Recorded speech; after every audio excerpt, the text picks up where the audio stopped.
تو وہ ہمارے نفسیات سے اس طرح سے کھیلنا چاہ رہے ہیں کہ پہلے ان کو پریشان رکھو، ان کو تذبذب کا شکار بنا دو، یہ ملک چھوڑنے کے لیے بھاگنے کے لیے تیار ہو جائیں، یہ اپنے ملک سے نفرت کر بیٹھیں، ان کی دلوں میں ان کے ملک کی نفرت بیٹھ جائے، ہمارے ملک میں تو کچھ رکھا ہی نہیں ہے۔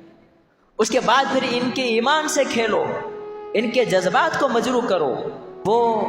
کیا ہے، ہم حضور اکرم صلی اللہ علیہ وسلم سے محبت کرتے ہیں تو اس محبت میں دراریں ڈالنا، اس محبت میں ہمارا امتحان لینا۔ اور یہ پھر معاملہ آج کا نہیں بلکہ صدیوں سے صحابہ کرام رضی اللہ عنہم اجمعین کے زمانے سے چلتا ہوا آ رہا ہے کہ کفار ہمیشہ آزماتے رہے ہیں، آج ستم گر تو تیر آزما ہم جگر آزمائے، یہ تب سے چلتا ہوا آ رہا ہے۔ وہ ہمیشہ تیر آزماتے رہے ہیں اور ہم کلمہ پڑھنے والے اپنے جگر کو سامنے پیش کرتے رہے ہیں، لیکن